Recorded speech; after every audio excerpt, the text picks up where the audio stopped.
Le matin à St. Mary Mead était empreint d'une sérénité que l'on ne trouve que dans les endroits qui se croient à l'abri de toute agitation. La brume s'était dissipée tôt, laissant le village baigné d'une lumière pâle et indulgente qui donnait même au monument aux morts un aspect bienveillant.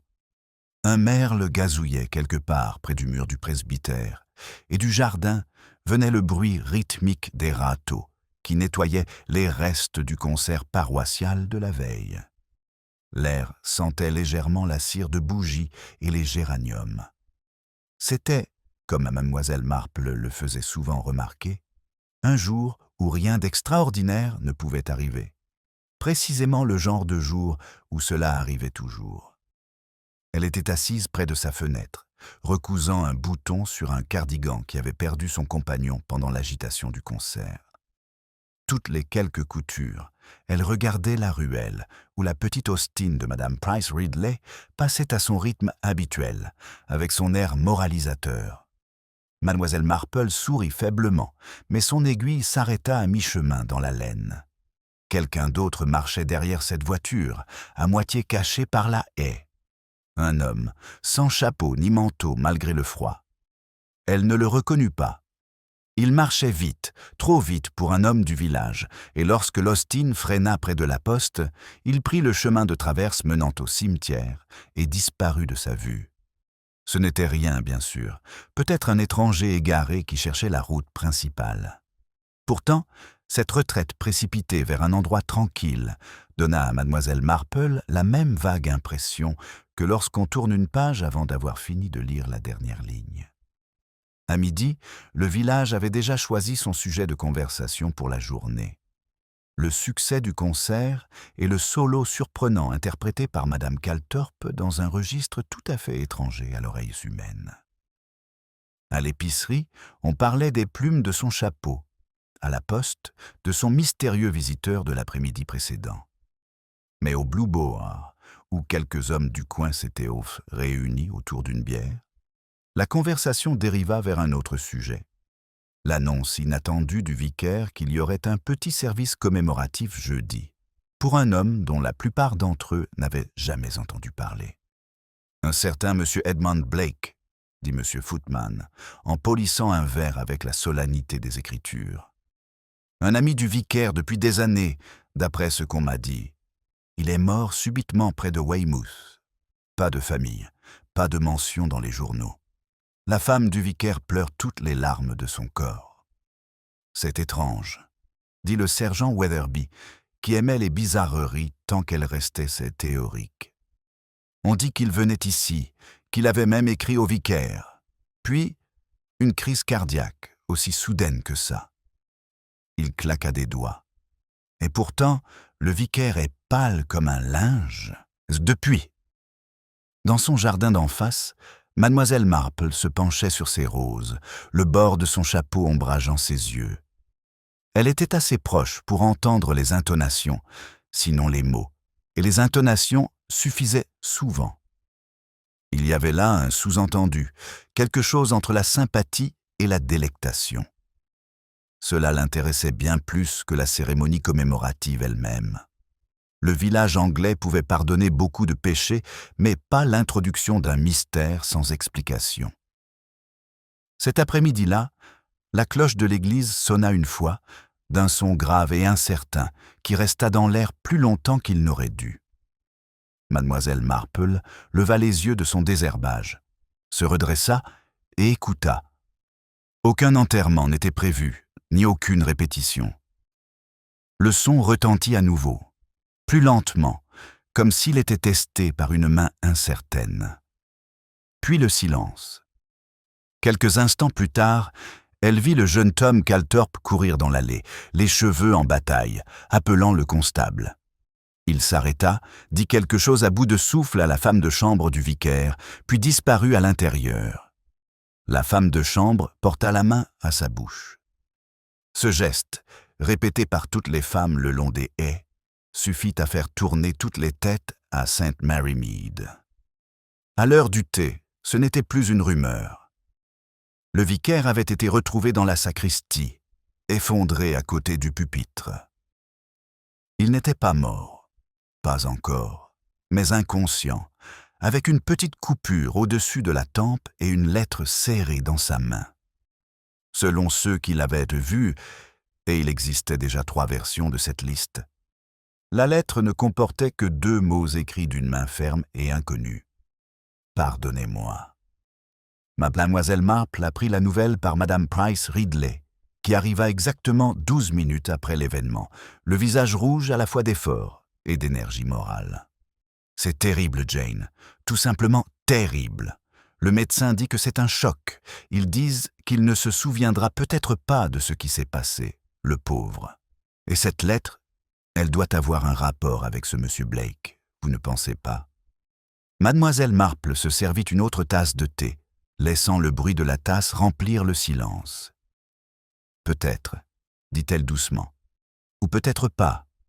Les lettres qui disent « Pardonnez-moi » ont tendance à avoir plus de lecteurs que d'auteurs. » Madame Price Ridley cligna des yeux. « Pardon ?» Mais mademoiselle Marple se contenta de sourire et lui offrit une part de gâteau aux graines. Elle n'avait pas pour habitude de s'étendre sur les détails avant que les faits ne soient clairement établis. Et à ce moment-là, il y avait très peu de faits, seulement des impressions. Et les impressions pouvaient être trompeuses. Pourtant, 1 ou 2 choses l'avaient déjà frappée. Le moment où la cloche avait sonné, l'inconnu qui avait disparu dans le cimetière, l'effondrement soudain du vicaire et l'absence curieuse de sa femme dans tous les témoignages oculaires. À la tombée de la nuit, le village s'installa dans ce calme inquiétant, propre à la respectabilité anglaise, confrontée à un drame. Les rideaux furent tirés plus tôt que d'habitude. Des lumières clignotaient derrière les dentelles. Mademoiselle Marple s'assit une fois de plus près de sa fenêtre, son cardigan terminé, le bouton brillant faiblement à la lumière de la lampe. De l'autre côté de la route, le clocher de l'église se dressait contre le ciel qui s'assombrissait, les aiguilles de son horloge immobile. Elle savait que la corde de la cloche était suspendue juste à l'intérieur de la porte de la sacristie, à la portée de quiconque souhaiterait attirer l'attention ou la dissimuler.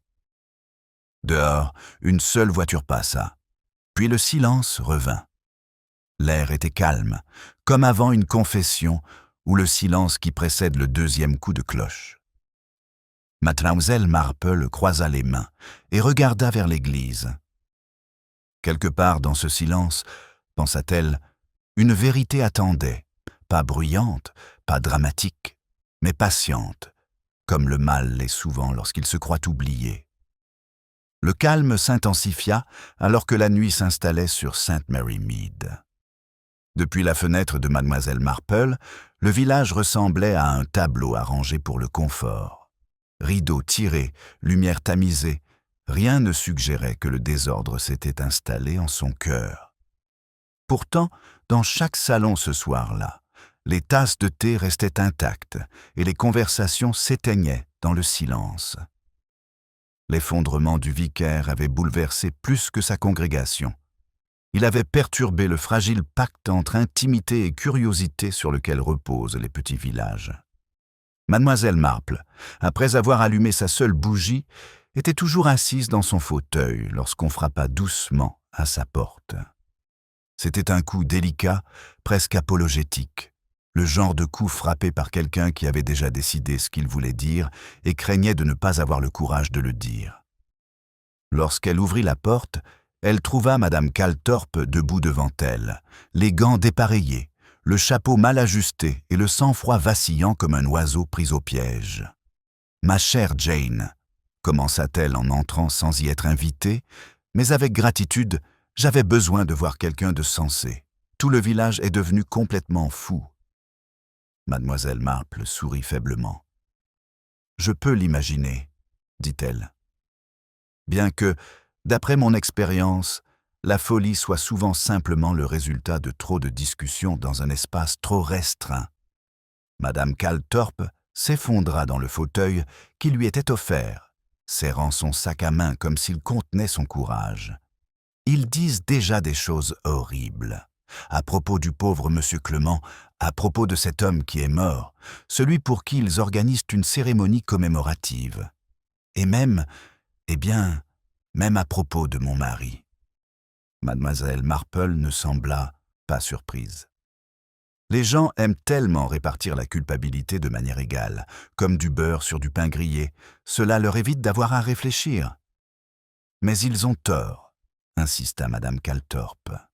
George n'avait rien à voir avec ça. Il connaissait à peine cet homme. C'était le vicaire qui était proche de lui. Et pourtant... Oh, Jane, quelqu'un a dit avoir vu une silhouette près de la sacristie après la fin du concert, vers 10 heures. Un homme, grand, vêtu d'un manteau sombre.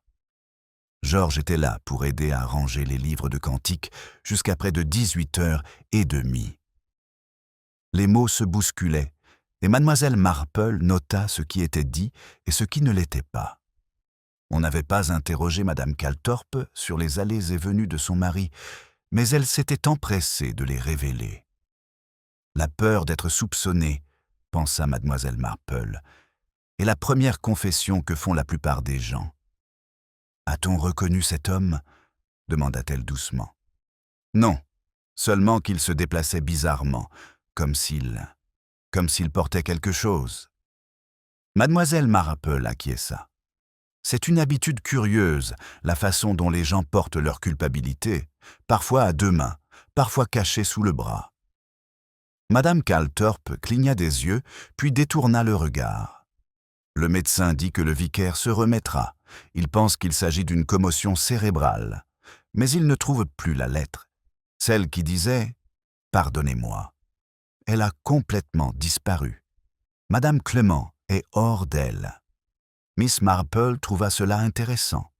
Les lettres disparaissent rarement sans raison. Elles sont soit brûlées par la conscience, soit cachées par la peur.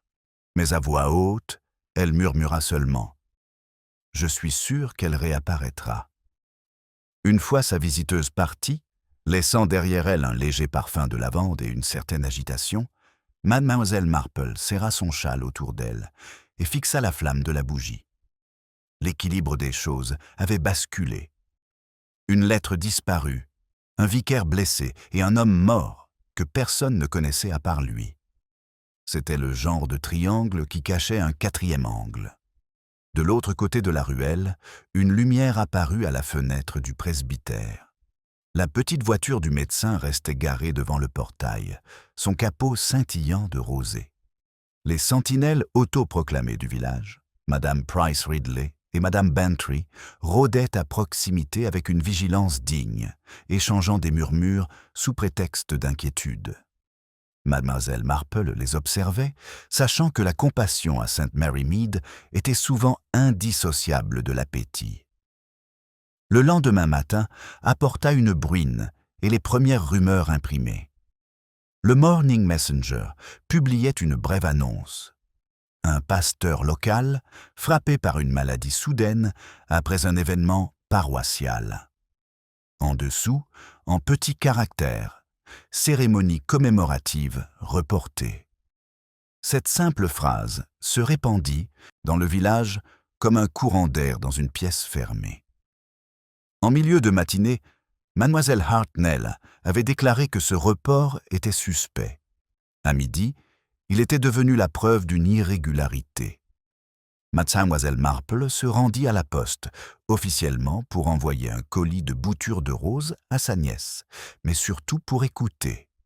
Les ragots, lorsqu'ils sont bien utilisés, révèlent leurs propres contradictions. Madame Wetherby était déjà là, chuchotant à l'oreille de mademoiselle Hartnell, toutes deux baissant la voix à l'entrée de mademoiselle Marple. « C'est terrible », dit mademoiselle Hartnell trop fort, comme le font les gens lorsqu'ils espèrent être interrogés. Le médecin dit que le vicaire ne se souviendra peut-être de rien. Imaginez, Jane, s'il avait été agressé. Qui pourrait bien vouloir faire du mal à un ecclésiastique ? On pourrait en dresser une longue liste, dit mademoiselle Marple d'un ton doux en posant son colis sur le comptoir. Mais peut-être que ce n'est pas tout à fait ce genre de mal. Mademoiselle Hartnell fronça les sourcils, ne sachant pas si on la contredisait, ou si on lui donnait raison. Madame Wetherby en profita pour se pencher vers elle. « Entre nous, ma chère, je n'ai jamais fait confiance à cette lettre. Elle semble trop théâtrale. Les hommes d'église ne se laissent peut-être pas abattre par le mélodrame. »« Seulement par la tentation, » répondit doucement mademoiselle Marple. Leurs rires, nerveux, incertains, flottèrent derrière elle alors qu'elle s'engageait dans la rue. La pluie avait transformé les pavés en un miroir terne, et lorsqu'elle passa devant le cimetière, elle s'arrêta. Le portail était légèrement entrouvert, son loquet récemment tordu. Quelqu'un était venu là récemment, sans aucun respect. À l'intérieur, l'herbe était lourde d'humidité, les pierres tombales penchaient comme des témoins fatigués. Près de la porte de la sacristie, un petit objet attira son attention. Un morceau de cire fondu et aplati, comme s'il provenait d'une bougie brûlée à la hâte sur la pierre. Elle le ramassa avec ses doigts gantés et examina la marque. Les bougies d'église étaient toutes identiques, mais celle-ci portait une trace de parfum, une douceur légère étrangère à la sacristie. Du lilas, peut-être, ou de la violette. Ce soir-là, elle en fit part à l'inspecteur Cray, qui était arrivé de Much Benham avec une vivacité qui suggérait qu'il trouvait les villages à la fois ennuyeux et indignes de suspicion. Il se tenait dans son salon, chapeau à la main, écoutant poliment, mais sans conviction. « Une bougie, dites-vous ? Eh bien, madame, cela ne nous avance pas beaucoup. Elle a pu être laissée là après le concert. »« C'est possible, » acquiesça mademoiselle Marple, « mais on n'allume généralement pas de bougie sur un sol en pierre humide après un spectacle. » Cray sourit avec indulgence.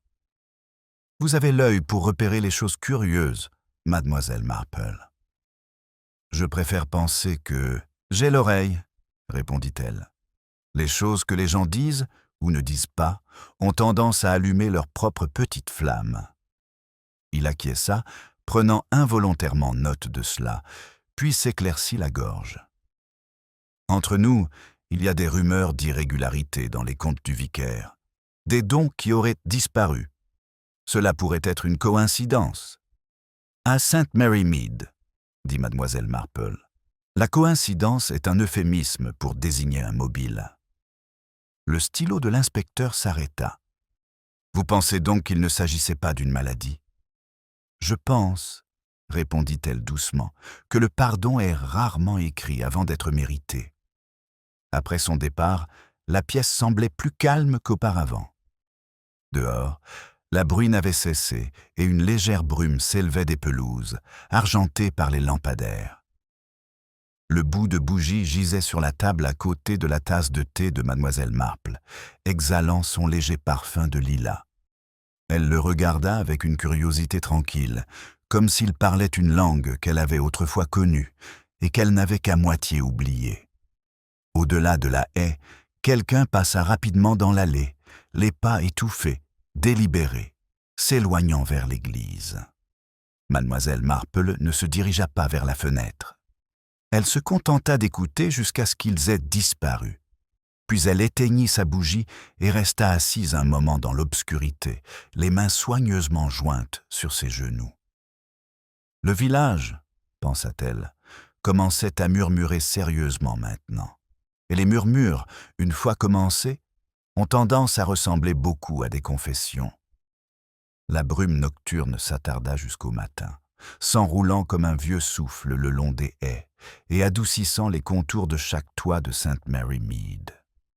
Le village s'éveilla, non pas au chant des oiseaux, mais à l'incertitude, comme si l'air lui-même portait un secret que personne n'osait révéler le premier.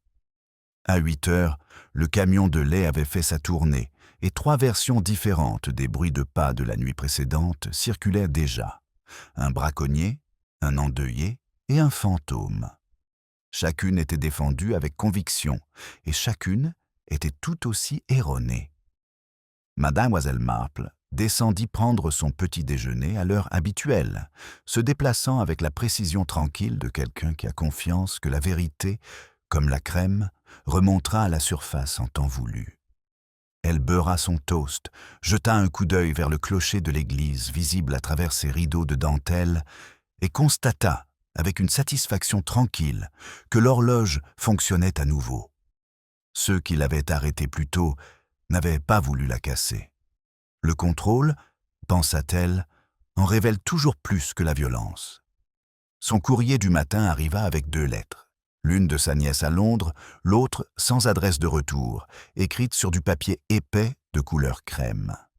La seconde était pliée en 2 et portait son nom écrit d'une écriture soignée et inconnue. À l'intérieur se trouvait une photographie. Un vieux groupe paroissial datant d'il y a plusieurs années, sépia et décoloré par le soleil. Au centre se tenait un homme aux traits anguleux, une main posée légèrement sur l'épaule du vicaire. Au dos, de la même écriture soignée, figuraient 3 mots. « Il n'est jamais parti ». Mademoiselle Marple l'étudia longuement, puis prit ses lunettes. L'écriture était assurée, mais pas récente. L'encre avait légèrement imprégné le papier. Celui qui l'avait envoyé avait voulu que le message et le souvenir arrivent ensemble. Elle reconnut des visages. Madame Price Ridley, plus jeune d'une dizaine d'années. Le vicaire, aux cheveux plus foncés. Et derrière eux, la silhouette floue d'un homme dont le regard semblait fixé sur quelqu'un en dehors du cadre. L'inconnu. Peut-être M. Edmond Blake. La cloche de l'église sonna 9 heures. Mademoiselle Marple posa la photo sous un petit chat en porcelaine sur son bureau et prit son châle. Elle n'était pas du genre à rester assise à se poser des questions alors qu'elle pouvait observer poliment sous couvert de sympathie. La porte du presbytère était entr'ouverte. L'air sentait légèrement le désinfectant et la peur, 2 odeurs que mademoiselle Marple détestait tout autant. Madame Clement la rencontra dans le hall, les yeux gonflés, les cheveux négligemment relevés, avec le calme fragile d'une femme qui se retient pour sauver les apparences. La respectabilité, pensa mademoiselle Marple, était une armure fragile lorsque le chagrin frappait doucement plutôt que bruyamment. « Ma chère Jane », dit madame Clement en lui serrant la main, avec une chaleur soudaine. « Il est réveillé, mais le médecin interdit toute question. Il est si pâle. Je ne comprends pas ce qui a pu pousser quelqu'un à... Enfin, à faire une chose pareille. » Mademoiselle Marple murmura des mots de sympathie, son regard se posant sur la table d'appoint, où se trouvait un plateau de petit-déjeuner intact à côté d'une bougie à moitié consumée. La même légère odeur de lilas flottait là aussi. Ce n'était pas une odeur familière. « Votre mari a-t-il mentionné qu'il attendait quelqu'un » demanda-t-elle doucement. Madame Clement hésita. « Seulement M. Blake, dans sa lettre de la semaine dernière. Ils étaient de vieux amis depuis l'université de théologie. Il a écrit qu'il venait pour discuter d'une chose importante, quelque chose concernant la conscience. Oh, Jane, si seulement il était arrivé. » Mademoiselle Marple ne dit rien. Parfois, la plus grande gentillesse était de laisser les gens se méprendre sur leurs propres paroles. À l'étage, le vicaire était allongé, appuyé contre des oreillers, les yeux mi-clos, le teint couleur parchemin. Le médecin avait laissé un flacon sur la table de chevet, dont l'étiquette était discrètement tournée vers l'extérieur. Lorsqu'il remarqua mademoiselle Marple à la porte, il parvint à esquisser un faible sourire. « Ils en font tous tout un plat, » dit-il faiblement. « Ce n'est qu'une chute, je pense. Je suis maladroit. »« Oui, » dit-elle doucement. La maladresse peut être très sélective. Il eut l'air perplexe, puis soupira. J'étais dans la sacristie. Il y avait... J'ai cru entendre la corde de la cloche bouger. Puis une voix, faible, presque derrière moi, a prononcé mon nom. Je me suis retourné et il n'y avait rien. Puis, il fronça les sourcils, appuyant une main sur sa tempe. Juste de la lumière. Et puis l'obscurité. Mademoiselle Marple ajusta la couverture avec une précision digne d'une grand-mère. « Reposez-vous, dit-elle. » La mémoire est une créature timide, elle revient sans y être invitée. En quittant la pièce, son regard fut attiré par un reflet sur l'écritoire. Un petit cadre en argent, posé à l'envers. Elle hésita, puis le redressa délicatement. La photo à l'intérieur était identique à celle qu'elle avait reçue le matin même. Seulement, sur cette copie, le visage de l'homme à côté du vicaire avait été soigneusement rayé. Dehors, la bruine avait repris. La voiture de l'inspecteur Cray était garée de travers contre le trottoir, ses pneus recouverts de boue. Il se tenait avec le sergent Weatherby près du portail de l'église, tous deux semblant considérer le temps comme un inconvénient destiné à les mettre mal à l'aise. Lorsqu'il aperçut mademoiselle Marple, Cray souleva son chapeau avec une ironie professionnelle. « Bonjour, madame. J'espérais que vous auriez pu vous mettre à l'abri de la pluie. »« Je trouve cela utile, » répondit mademoiselle Marple. « Les gens parlent plus librement lorsqu'ils pensent qu'aucune personne respectable ne les écoute. » L'inspecteur suivit son regard vers le cimetière, où une petite parcelle de terre près du mur d'enceinte avait été récemment remuée. Une petite pelle d'enfant était appuyée contre le monticule, mais la terre était trop profonde pour jouer. Il fit signe à Weatherby, qui s'agenouilla pour l'examiner. « Quelqu'un a enterré quelque chose ici, » marmonna-t-il. « Récemment. » Cray se tourna vers mademoiselle Marple. « Vous avez le don d'apparaître au bon moment, n'est-ce pas ? » « Je préfère penser que j'arrive quand quelque chose souhaite être vu, » répondit-elle. La pelle heurta du métal. Une petite boîte en fer blanc apparut, sa surface striée de rouille. À l'intérieur, soigneusement pliées, se trouvaient des pages arrachées d'un journal intime, des notes écrites de la main d'un homme, datées de 2 mois plus tôt. Le nom en haut de la page était E. Blake. L'écriture était irrégulière, parfois inclinée, comme si elle avait été écrite à la hâte ou dans la peur. Cray parcourut quelques lignes, le front plissé. Il mentionne une dette et une trahison. Il dit qu'il ne peut pas affronter l'homme qui lui a fait du tort. Il termine par une phrase. « Si la vérité ne peut être révélée au grand jour, je la laisserai dans l'église. » Miss Marple regarda les fenêtres de l'église qui brillaient faiblement à travers la brume. « Il existe plusieurs types de confessions, » dit-elle doucement. « Certaines sont destinées à Dieu, d'autres à hanter les hommes. » Cray plia les papiers, son ton devenant pragmatique. « Si ce Blake a été lésé par le vicaire, cela nous donne un mobile, à moins que... » Il leva brusquement les yeux. « À moins que Blake ne soit pas aussi mort que nous le pensons. » Mademoiselle Marple ne répondit pas.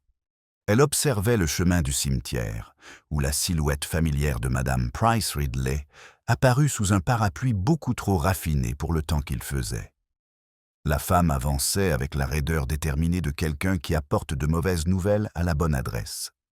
Elle les rejoignit, baissa son parapluie et expira de manière théâtrale.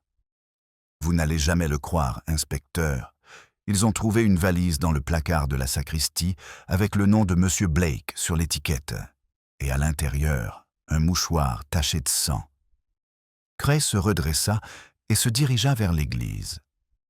Mademoiselle Marple le suivit plus lentement, ses pensées s'alignant avec une précision tranquille. Une valise abandonnée, une lettre disparue, un homme supposé mort, dont la photo réapparaissait. Ce n'était pas le schéma d'un meurtre, mais celui d'une manipulation. À l'intérieur de la sacristie, l'air était froid et légèrement métallique. La valise était ouverte sur la table, son contenu bien rangé. Un col, une brosse à raser, une étole ecclésiastique pliée.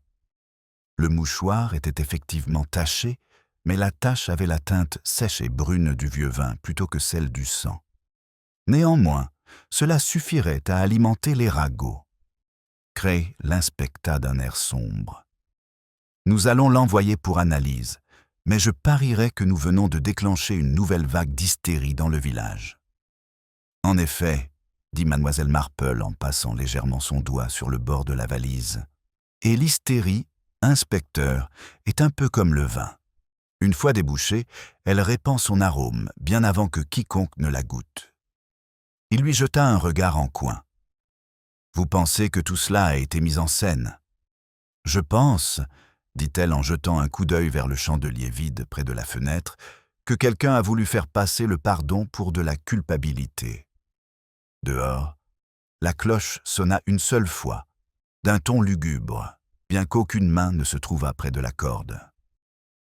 Mademoiselle Marple tourna la tête vers le son, et l'espace d'un instant, elle crut voir une silhouette immobile, indistincte, qui observait à travers la brume, au-delà du porche de l'église. La silhouette près du porche s'est dissoute dans la brume changeante, ne laissant derrière elle que l'écho du faible tremblement de la cloche dans l'air. L'inspecteur Cray s'est avancé à grands pas, mais lorsqu'il a atteint le porche, il n'y avait rien. Aucune empreinte de pas sur le chemin humide, aucun mouvement derrière la haie, seulement le murmure des feuilles, qui reprenaient leur indifférence habituelle. Mademoiselle Marple, toujours dans l'embrasure de la porte de la sacristie, ne bougea pas et ne dit rien. Son regard se posa plutôt sur le bout de bougie posé sur le rebord de la fenêtre, celui qui avait brûlé de manière irrégulière la nuit précédente. La cire avait été perturbée, un petit croissant manquait, comme s'il avait été arraché avec un ongle. « Disparu », murmura Cray. « Un effet de lumière, peut-être. Ou un effet de culpabilité, dit doucement mademoiselle Marple. Les deux peuvent ne se ressembler étonnamment. » Il fronça les sourcils, essuyant la pluie sur sa manche. « Vous pensez vraiment que quelqu'un était là à nous observer ?»« Je pense, » répondit-elle, « que quelqu'un observe tout le monde et qu'il y prend beaucoup de plaisir. » Ils quittèrent l'église ensemble. La terre humide étouffait leurs pas, et derrière eux, la porte de la sacristie se referma d'elle-même dans un petit grincement fatigué qui ressemblait plus à un soupir qu'à un claquement. Dans l'après-midi, la pluie s'était transformée en une bruine monotone, du genre qui étouffe les conversations et rend même les commérages plus discrets. Le village continuait à vaquer à ses petites occupations. Volets des magasins entr'ouverts, bouteilles de lait ramassées, rideaux qui bougeaient chaque fois que la voiture de l'inspecteur passait. Madame Price Ridley déclarait à qui voulait l'entendre qu'elle avait failli s'évanouir en voyant la valise, ce qui lui garantissait naturellement un public 2 fois plus nombreux à chaque fois qu'elle racontait l'histoire. Miss Marple, quant à elle, passa le début de l'après-midi à rendre discrètement visite au marguillier, M. Holloway, dont la maison bien entretenue sentait la cire d'abeille et la désapprobation. Elle le trouva en train de polir des chandeliers en laiton et l'air offensé à l'idée d'une intrusion. « C'est terrible, Miss Marple, » dit-il avant qu'elle n'ait eu le temps de prononcer un mot. « J'ai dit au vicaire il y a des mois que nous devrions garder la sacristie fermée à clé. Mais il ne m'a jamais écouté. Trop confiant, à mon avis. Laisser n'importe qui entrer et sortir pour les répétitions de la chorale, les mariages, les étrangers qui veulent prier. Eh bien, nous voyons le résultat maintenant. » Mademoiselle Marple examina un petit poème, encadré accroché au mur. « Soyez sûr que votre péché vous rattrapera. Ce sont parfois les innocents qui souffrent des clés des autres, » dit-elle. « Dites-moi, y a-t-il autre chose qui ait disparu à part notre tranquillité d'esprit ?» Holloway renifla. « Rien de valeur, pas à ma connaissance. Mais maintenant que vous le dites, oui, le livre de prière personnel du vicaire a disparu. Il l'utilisait tous les matins, relié en cuir rouge avec un fermoir en laiton. J'ai remarqué son absence dimanche dernier, et il m'a dit qu'il l'avait prêté à quelqu'un qui avait besoin de réconfort. Et a-t-il dit à qui? Non, il a seulement dit qu'il avait rempli son rôle et qu'il serait rendu quand il serait prêt. » Mademoiselle Marple acquiesça, comme si c'était l'arrangement le plus normal au monde. Elle le remercia, admira le poli de son fermoir en laiton et le laissa à sa solitude vertueuse. Le livre de prière, réfléchit-elle en rentrant chez elle, était précisément le genre d'objet à travers lequel les gens laissent des traces d'eux-mêmes. Des annotations manuscrites dans les marges, des pétales pressés entre les pages, de petits secrets pris pour de la dévotion. Quand elle arriva chez elle, elle trouva Madame Calthorpe qui attendait nerveusement devant son portail, son parapluie fermé mais serré, comme s'il pouvait la protéger de quelque chose de moins imprévisible que la pluie. « Je ne sais pas vraiment pourquoi je suis venue », commença-t-elle en marchant aux côtés de mademoiselle Marple. « C'est juste que je ne peux pas rester chez moi à écouter Georges nous dire de nous occuper de nos affaires. Il est bizarre depuis 2 jours, silencieux, distrait. Il n'arrête pas de regarder l'église comme si quelque chose là-bas lui appartenait. »« C'est le cas ?» demanda mademoiselle Marple. « Bien sûr que non. Il n'a jamais été particulièrement croyant. Mais il a été le dernier à quitter le concert ce soir-là, et maintenant je ne peux m'empêcher de me demander s'il a vu quelque chose. Ou quelqu'un. » Elles s'arrêtèrent près du portail du jardin. Les yeux pâles et incertains de madame Calthorpe s'attardèrent sur le visage de mademoiselle Marple. « Vous ne pensez pas qu'il... » »« Non, c'est ridicule. Mais il y a eu un moment, après la musique, quand les gens partaient, où il est retourné à l'intérieur pour prendre son manteau. Quand il est ressorti, il avait l'air très secoué. Il a dit que ce n'était rien, juste un courant d'air. Jane, tu ne penses pas qu'il a rencontré cet homme, Blake ? » Mademoiselle Marple posa doucement sa main sur son bras. « Ma chère, cela ne sert à rien de supposer qu'il les gens rencontrent dans des pièces vides. Parfois, c'est une autre personne. Parfois, c'est eux-mêmes. » À l'intérieur, le feu crépitait faiblement, réchauffant les bords humides de son châle. Sur son bureau, la photo était toujours posée sous le chat en porcelaine. Elle la souleva à nouveau, étudiant la composition. Le visage calme du vicaire, la silhouette dans l'ombre à côté de lui, la croix à peine griffonnée dans la marge. Curieusement, la même marque apparaissait au dos de son propre livre de cantiques, dessiné là il y a des années par une main inconnue. Elle se demanda si le livre de prières disparu du vicaire en portait également la marque. Ce soir-là, un autre visiteur se présenta, cette fois-ci l'inspecteur Cray. Ses chaussures laissèrent de petites empreintes sur son paillasson, témoignant de son impatience à l'égard des parapluies. « Le rapport du médecin légiste de Weymouth est arrivé, » dit-il d'un ton vif. « Monsieur Edmund Blake, décès confirmé. Noyé, accidentel. Corps identifié par un ecclésiastique local. Donc, celui qui sème le trouble ici n'est pas lui. » Mademoiselle Marple eut l'air légèrement amusée. Pas lui vivant, peut-être ?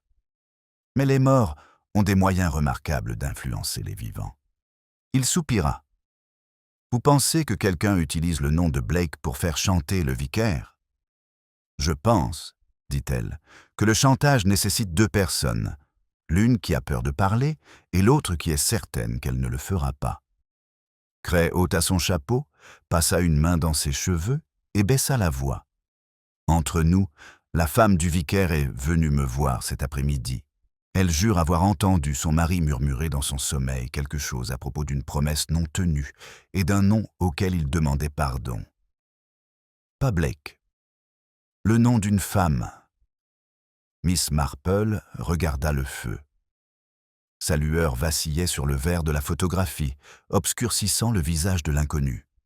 Les noms de femmes sont souvent là où la vérité commence et où elles préfèrent rester cachées. L'inspecteur se déplaça, mal à l'aise.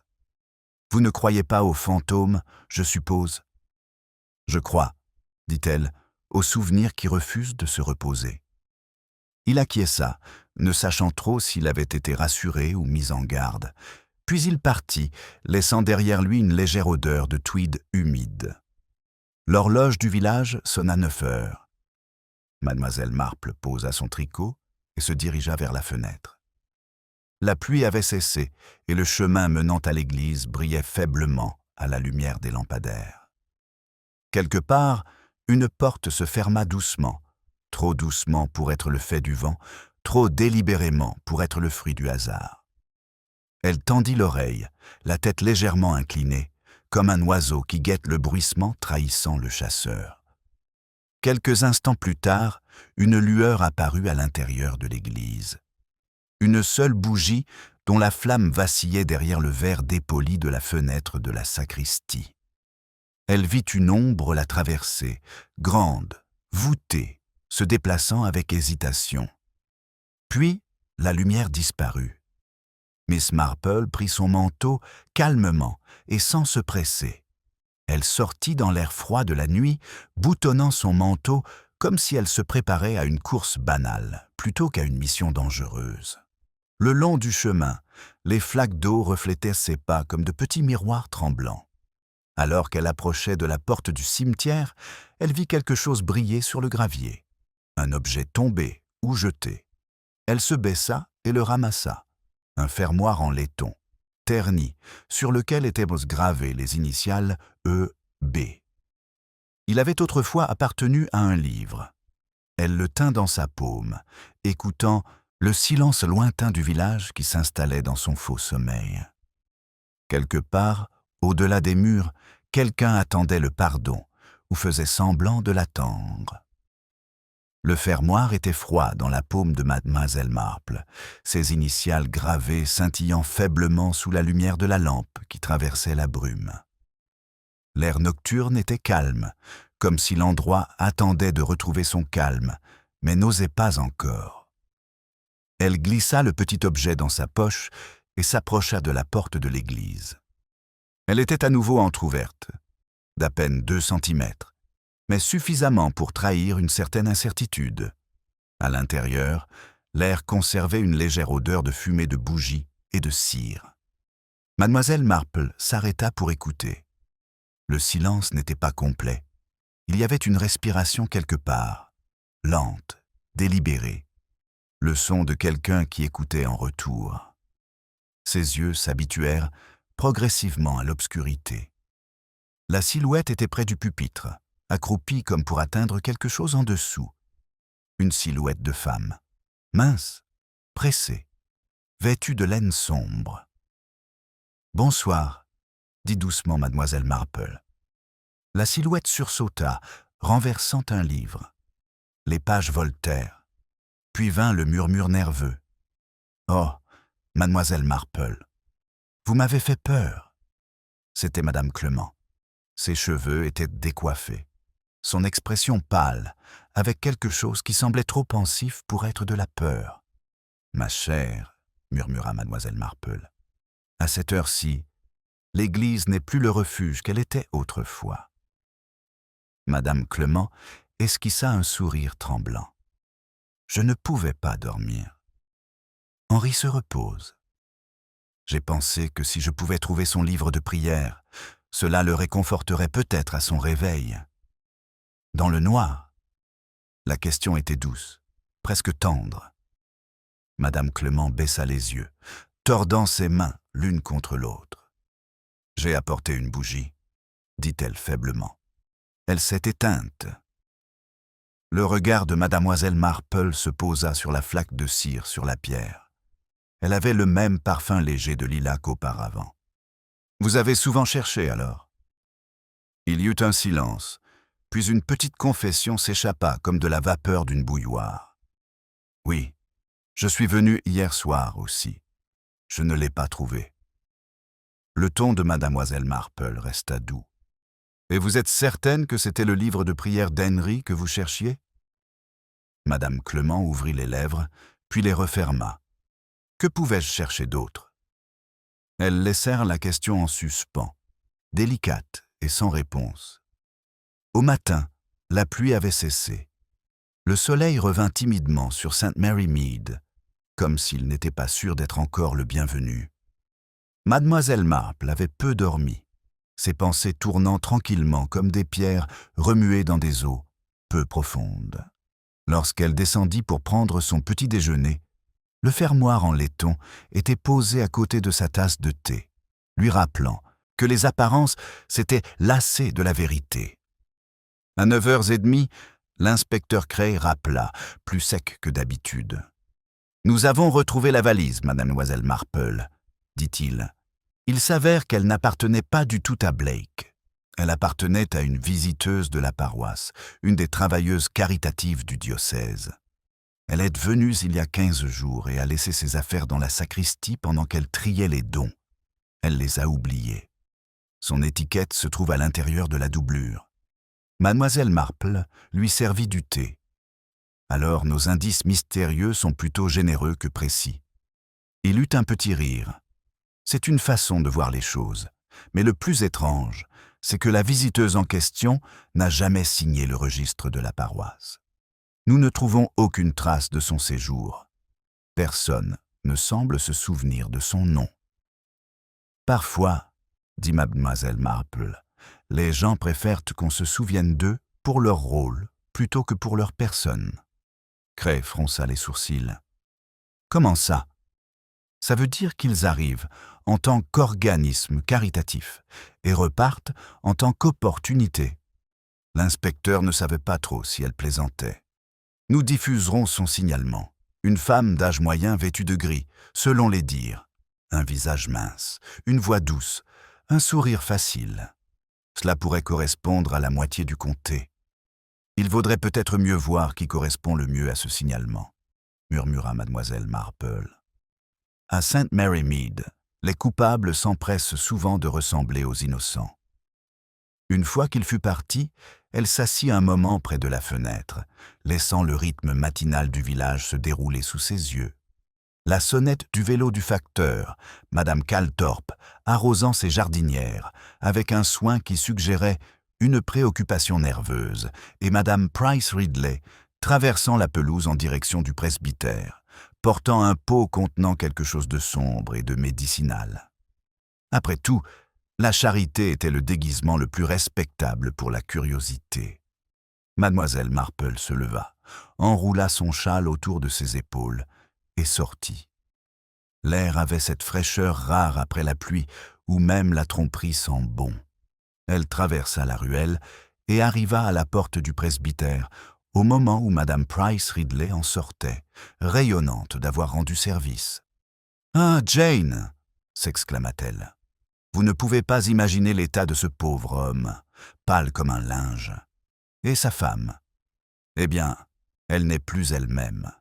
Elle erre dans la maison en chuchotant. Et il y a cette odeur de lavande, comme si elle essayait d'enfouir quelque chose sous le parfum. Le chagrin prend de nombreux parfums, dit mademoiselle Marple en souriant doucement. À l'intérieur, madame Clement l'accueillit avec un calme épuisé.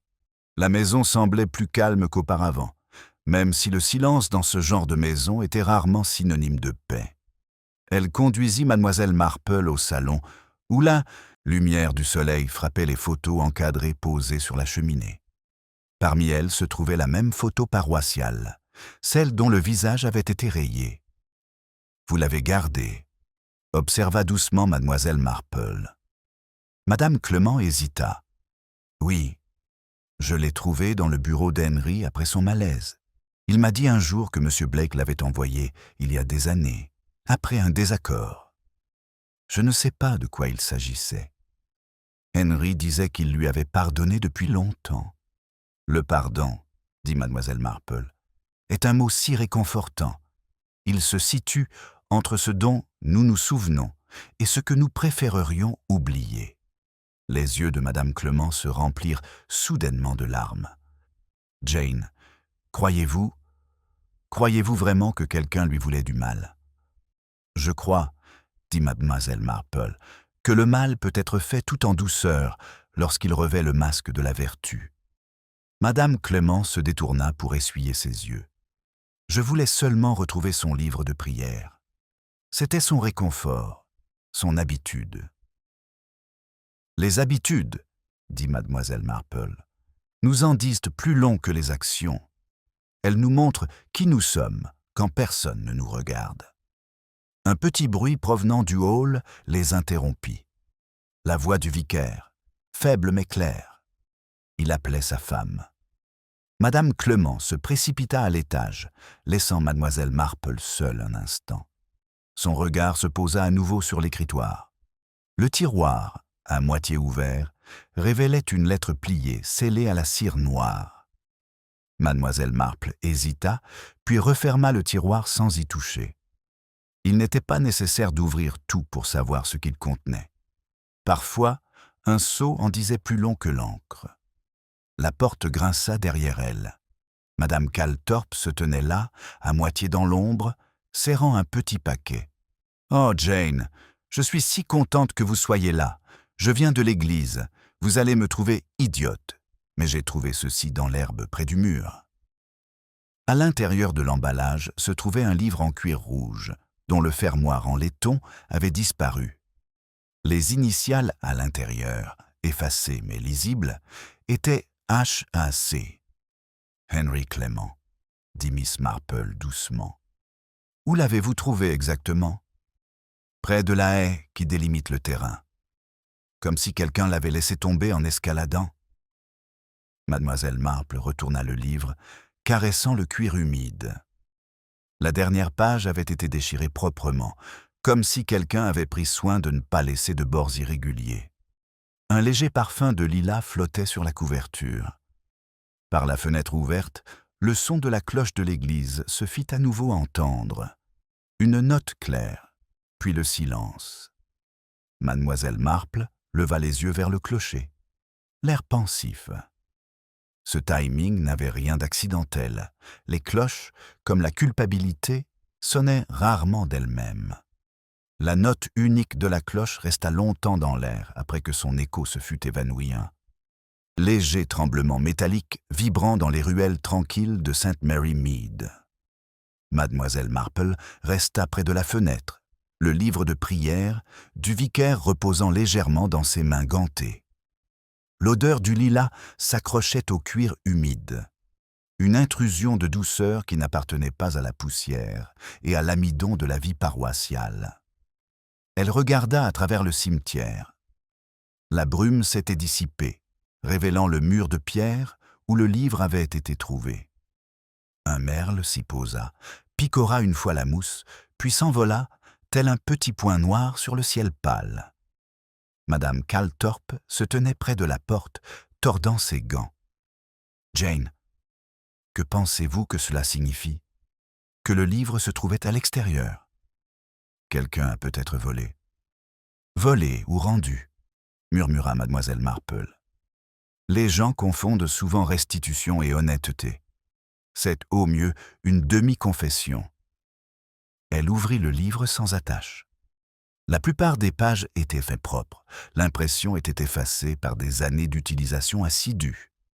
Mais près du centre, une feuille avait été pressée avec une telle force que la légère empreinte d'un stylo subsistait sur la page opposée.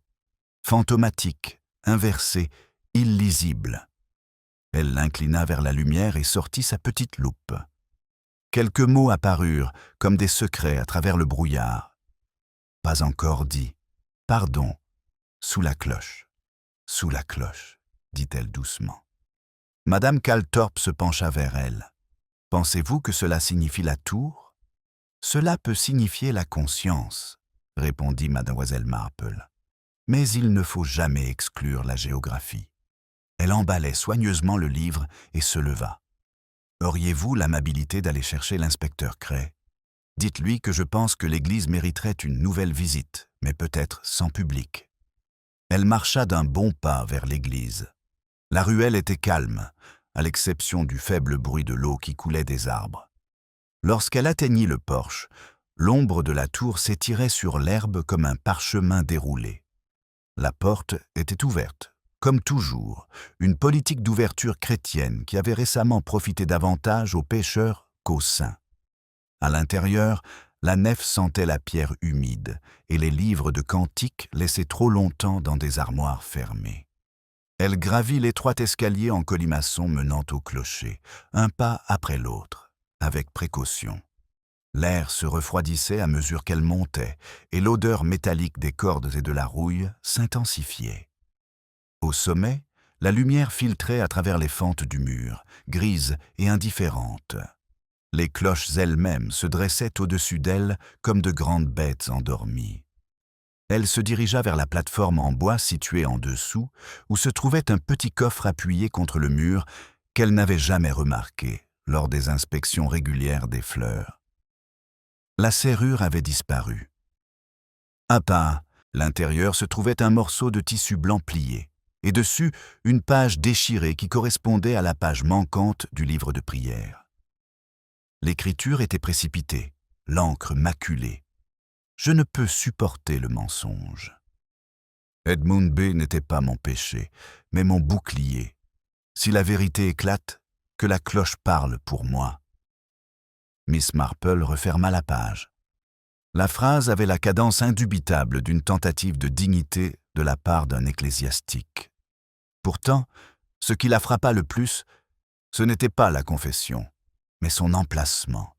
Un secret caché dans un clocher dépendait du son pour rester invisible. Il fallait le bruit de la sainteté pour étouffer la culpabilité. Le grincement d'un escalier interrompit ses pensées. Elle se retourna, calme mais alerte. « Mademoiselle Marple ?» La voix de l'inspecteur Cray monta dans la cage d'escalier étroite. « J'espère que vous n'avez pas l'intention de sonner pour m'appeler. »« J'espérais plutôt que vous monteriez, » répondit-elle doucement. Il apparut, haletant, plus que ne l'exigeait l'escalier. « Bon sang, il fait un froid glacial ici. Vous avez trouvé quelque chose, n'est-ce pas ?» Elle lui tendit la page. Il la lut rapidement, le front plissé. « Une lettre de suicide. Ou une répétition, dit-elle. La différence réside dans le timing. » Il s'accroupit à côté du coffre et examina le tissu. C'était une aube, soigneusement lavée, mais portant une légère tache brune à l'ourlet, ancienne, comme la marque sur le mouchoir supposé ensanglanté. On dirait que la conscience de notre vicaire a été très active. « La conscience, dit Mlle Marple, peut être à la fois industrieuse et inexacte. Les gens confessent souvent la mauvaise chose parce que c'est plus simple que d'admettre la bonne. » Cray semblait dubitatif. S'il protégeait cet Edmund Blake, cela suggère une collusion. Ou un chantage. Mais pourquoi faire croire que cet homme est mort ? Parce que les vivants sont si gênants, répondit-elle.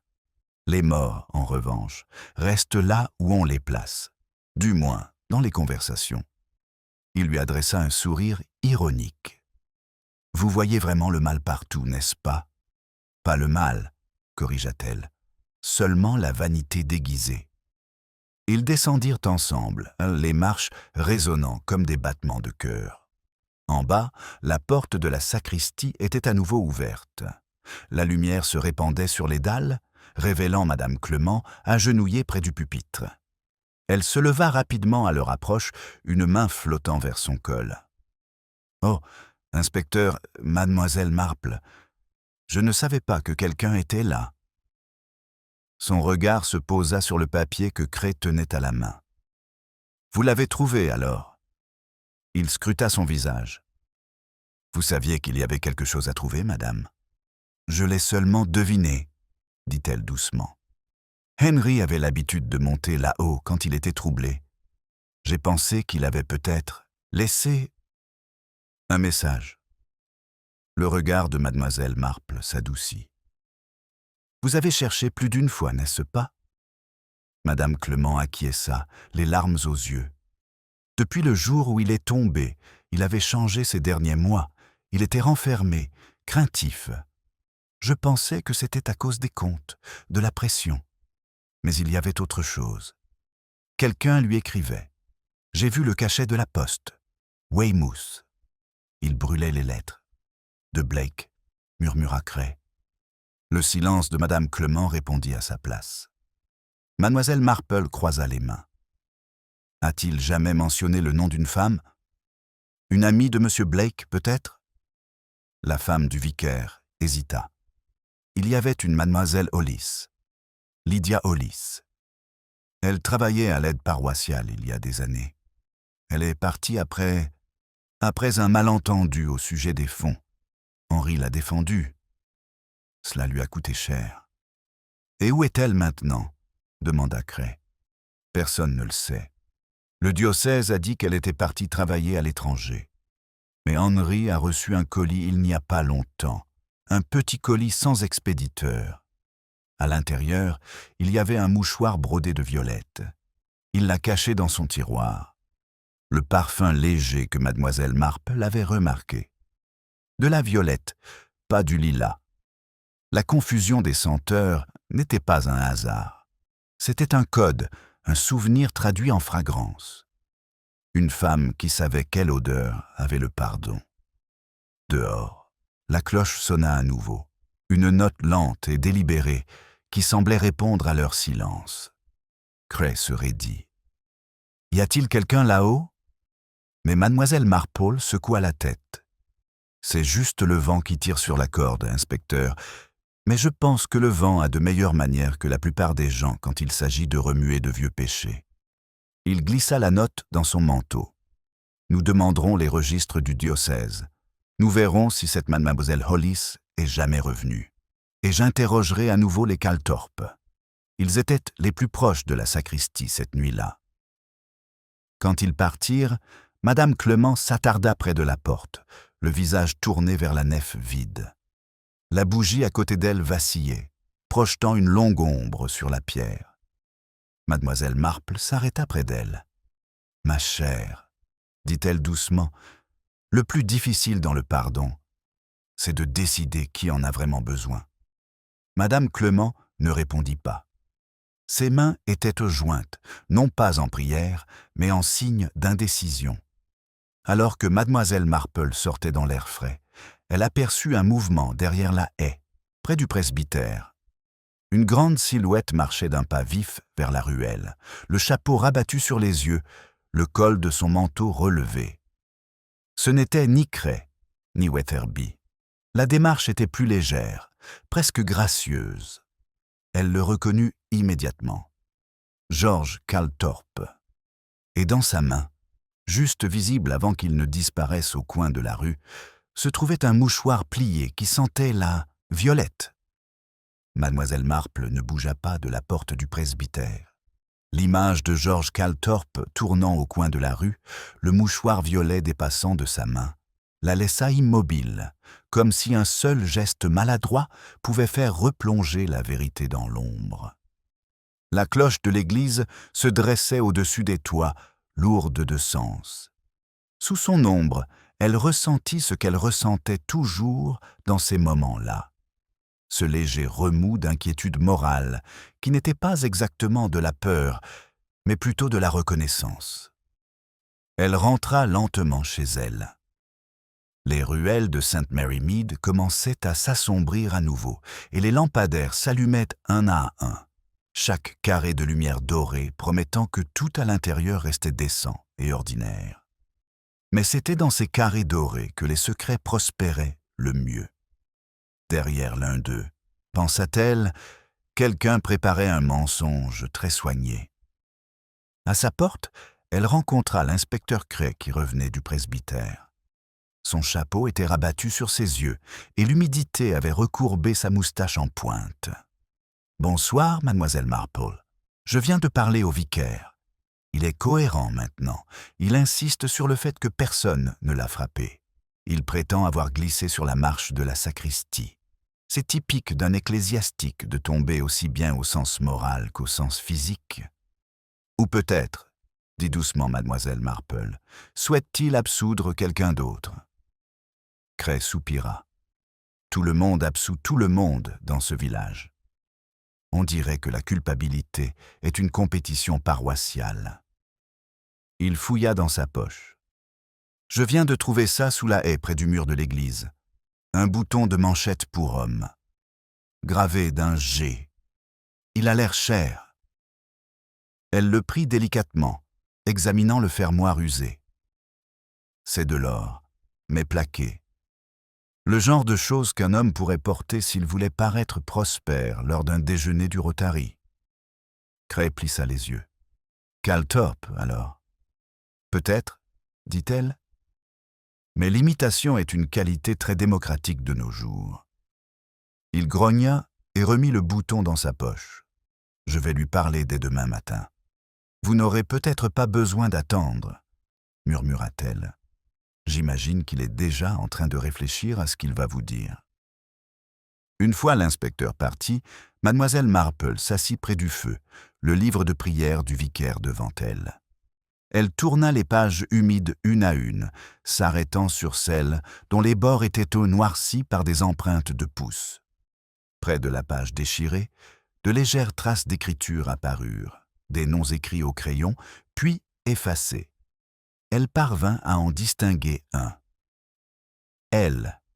Hollis. L'autre avait été effacé si violemment que le papier était devenu presque transparent. Elle le tint à la lumière, et dans les fibres fragiles de la page, elle vit ce qui avait pu être autrefois la courbe d'un E. Au matin, la bruine était revenue. Une pluie régulière et pénitentielle qui brouillait les contours des cottages et plongeait le village dans la mélancolie. Mademoiselle Marple prit son parapluie et se rendit chez les Calthorpe. La maison se dressait, guindée, derrière sa haie de laurier, son allée bordée de chrysanthèmes fanés. Madame Calthorpe ouvrit la porte avant qu'elle n'ait eu le temps de frapper, le visage pâle, les yeux cernés par le manque de sommeil. « Jane, tu es au courant ?» L'inspecteur est venu. Il a posé à George des questions horribles à propos de ce mouchoir. Il a dit qu'il appartenait peut-être à la femme qui a envoyé ces lettres au vicaire. Mademoiselle Marple retira calmement ses gants humides. « Votre mari a-t-il expliqué comment il était entré en sa possession ?» Madame Calthorpe hésita. Il a dit qu'il l'avait trouvé devant la sacristie cette nuit-là. Il pensait que c'était le mien et avait l'intention de me le rendre plus tard. Mais je lui ai dit que ce n'était pas le mien. Il sent la violette et je déteste les violettes. Cela a dû être décevant, dit doucement mademoiselle Marple. Les bonnes intentions de la plupart des hommes ont une odeur bien différente lorsqu'elles parviennent à leurs épouses. Les yeux de madame Calthorpe se remplirent soudainement de larmes.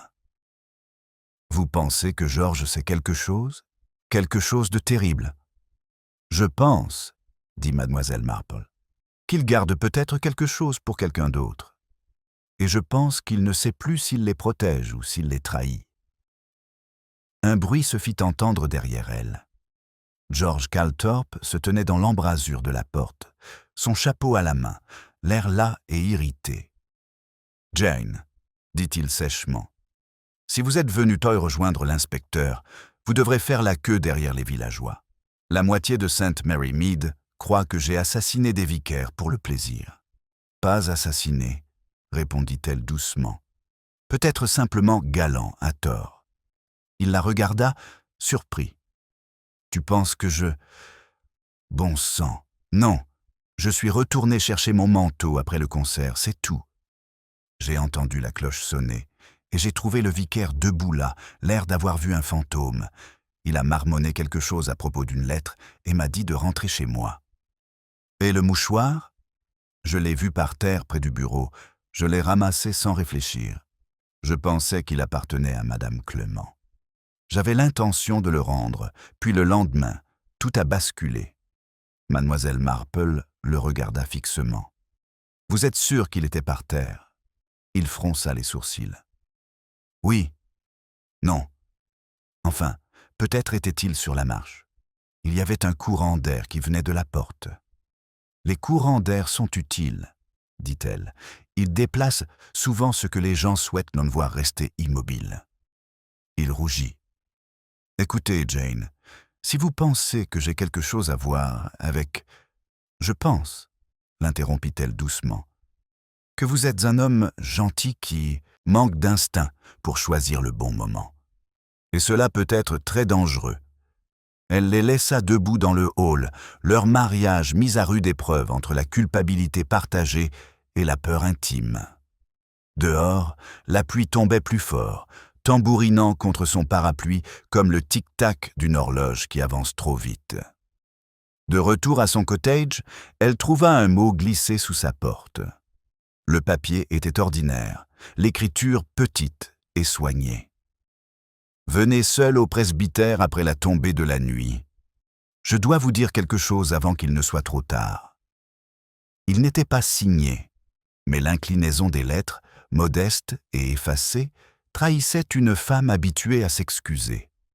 Elle arriva au presbytère alors que le ciel prenait une teinte violette. La porte était ouverte et une légère odeur de cire à la lavande lui parvint. Madame Clement l'attendait dans le salon, les mains crispées, les yeux rougis. « Je vous ai fait venir », dit-elle d'une voix à peine plus forte qu'un murmure. « Henri n'est pas au courant. J'ai trouvé quelque chose derrière les livres de cantiques dans le placard de la sacristie. C'est une photo, mais pas celle que tout le monde a vue. Elle a été prise le même jour. Mais de plus près, on voit clairement Lydia Hollis. Elle se tient à côté d'Edmund Blake, et elle eut le souffle coupé, et la main de mon mari est posée sur son épaule. Mademoiselle Marple prit délicatement la photographie.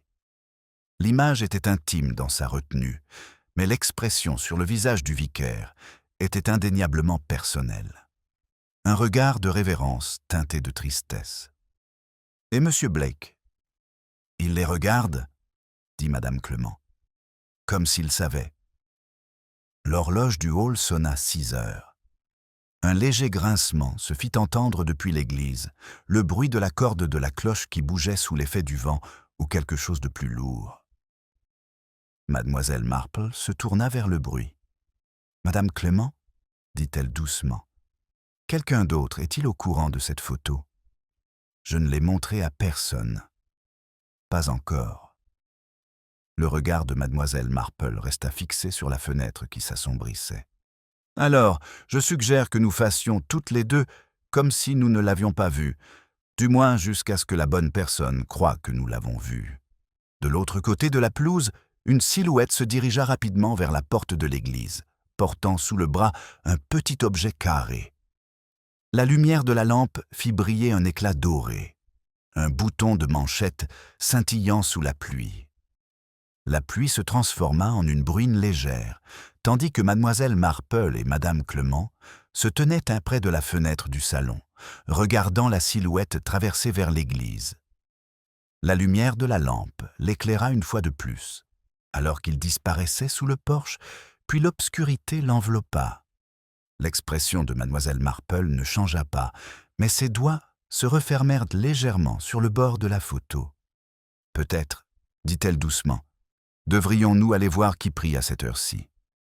Madame Clement hésita, pâle sous son apparence calme.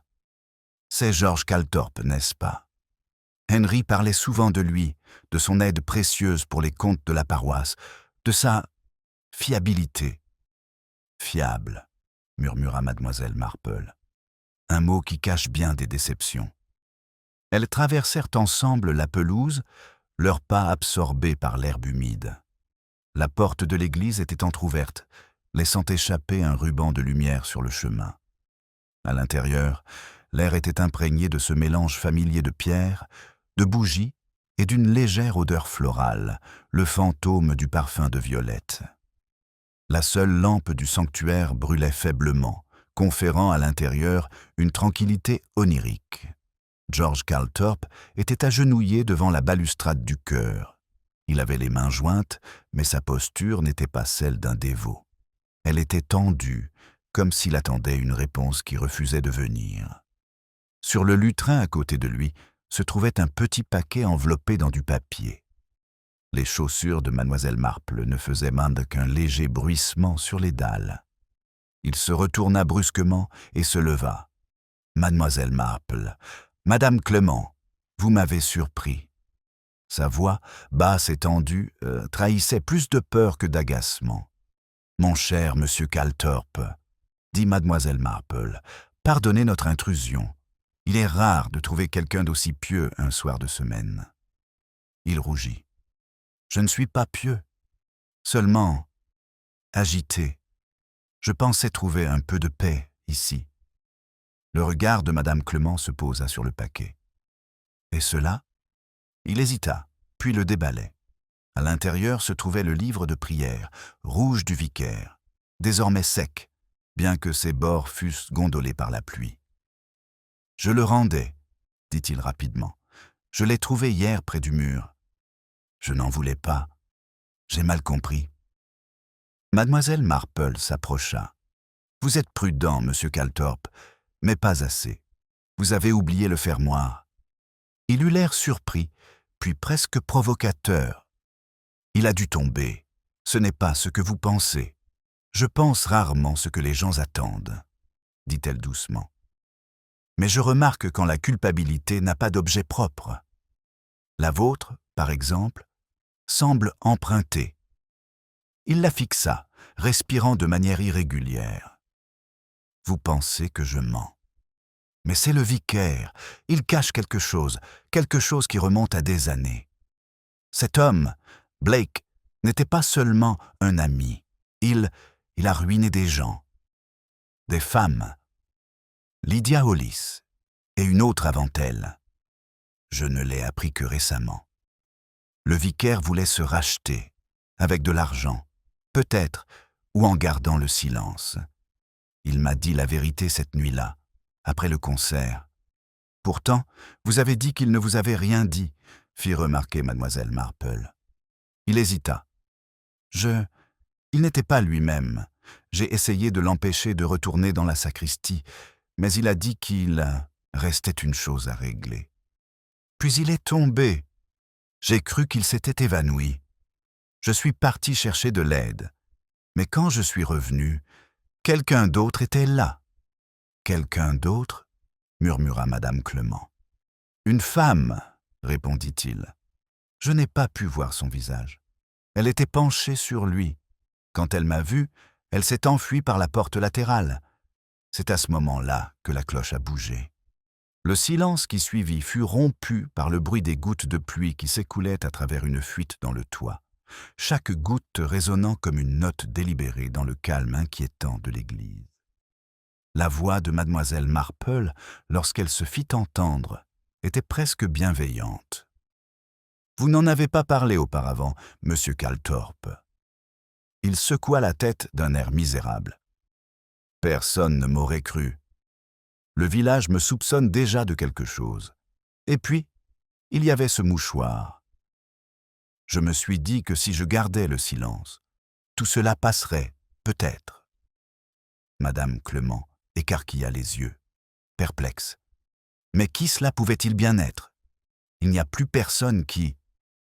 Mademoiselle Marple leva doucement la main. La question, ma chère, n'est pas qui elle est, mais pourquoi elle est revenue. Les secrets ont tendance à refaire surface lorsque leurs détenteurs se lassent de les porter. Elle se tourna vers le livre de prière posé sur le lutrin.